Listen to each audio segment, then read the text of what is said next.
Hello বন্ধুরা, সবাইকে নমস্কার। Welcome to iris kitchen. আজকে আমি বানাচ্ছি আলুর দম। আলুর দম বানাবার জন্য নিয়ে নিয়েছি আমি ছোট ছোট সেদ্ধ করা আলু, তার সঙ্গে নিয়ে নিয়েছি মটরশুঁটি, পেঁয়াজ বাটা, টমেটো বাটা, কাঁচা লঙ্কা, রসুন বাটা, আদা বাটা, একটা বাটার কিউব, নুন, হলুদ, আর ফোড়নের জন্য লাগছে তেজপাতা, এলাচ, দারচিনি, লবঙ্গ আর জিরে। গ্যাসটাকে অন করে আমি কড়াইটা বসিয়ে নিচ্ছি।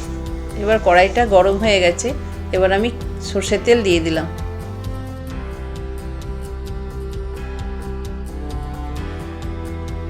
তেলটা আমার গরম হয়ে গেছে, সেদ্ধ করা আলুগুলোকে আমি দিয়ে দিচ্ছি। এবার আমি এটাকে নেড়ে চেড়ে দিচ্ছি। এতে দেবো সামান্য একটু নুন, একটু হলুদ। এবার আমি এগুলোকে ভালো করে মিক্স করে নিচ্ছি। এক পাশে আমি একটু গরম জল বসিয়ে দিয়েছি।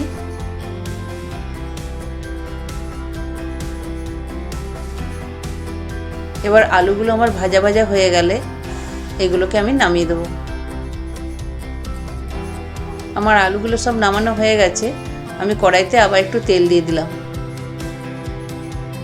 তেলটা আমার গরম হয়ে গেছে। এতে আমি দিলাম তেজপাতা, জিরে, লবঙ্গ, এলাচ, দারচিনি দিয়ে ফোড়ন দিলাম। এবার এটাকে নেড়ে চেড়ে দিচ্ছি। ফোড়নের গন্ধটা চলে এসছে। এবার আমি এতে পেঁয়াজ বাটা দিয়ে দিচ্ছি। পেঁয়াজটাকে আমি ভালো করে মিক্স করে দিচ্ছি।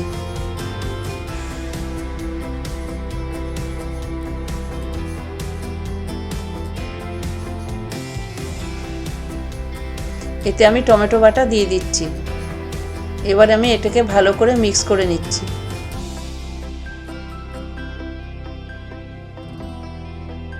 এরপরে দিচ্ছি রসুন বাটা,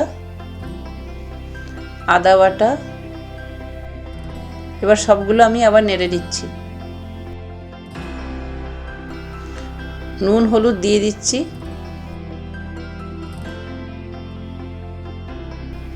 কাঁচা লঙ্কা দিয়ে দিলাম। এবার আমি সব নেড়ে দিচ্ছি।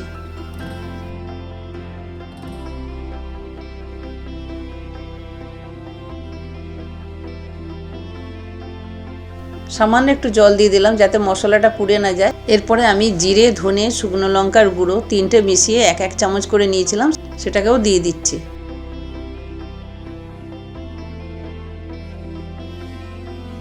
মশলা ভাজা আমার হয়ে গেছে। এবার আমি আলুগুলো দিয়ে দিলাম।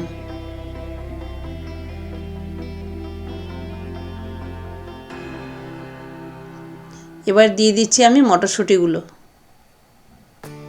এবার সবগুলোকে আমি আবার ভালো করে নেড়ে দিচ্ছি।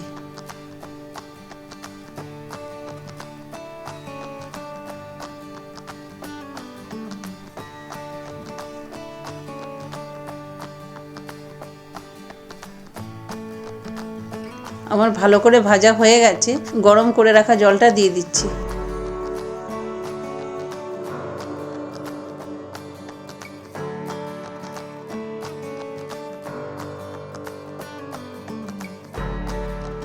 আমি ঢাকা দিয়ে দিলাম।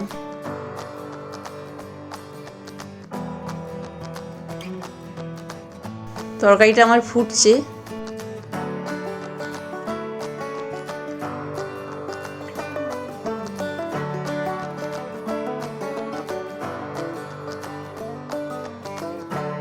এবার তরকারিটা আমার হয়ে এসছে। এতে একটু গরম মশলা গুঁড়ো দিয়ে দিচ্ছি। আবারও আমি নেড়ে নিচ্ছি। তারপর সামান্য একটু চিনি দিলাম। একটা বাটার কিউব দিয়ে দিলাম। আবার আমি সবগুলোকে নেড়ে নিচ্ছি।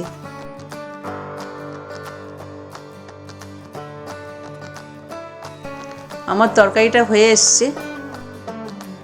দেখতে পাচ্ছেন আমার আলু খুব সুন্দরভাবে সেদ্ধ হয়ে গেছে।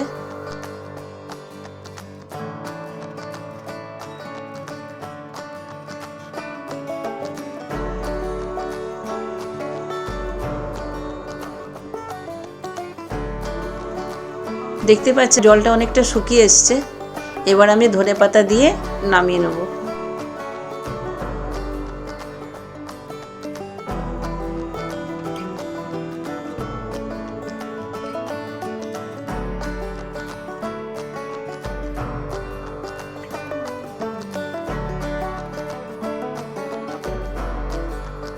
দেখুন কত সহজভাবে এটাকে আমি করে নিয়েছি। আপনারা এটা বাড়িতে বানিয়ে দেখুন। যদি ভিডিওটা দেখে আপনাদের ভালো লেগে থাকে মনে করে একটা লাইক, শেয়ার, সাবস্ক্রাইব অবশ্যই করবেন। দেখা হচ্ছে অন্য কোনো রেসিপির সাথে।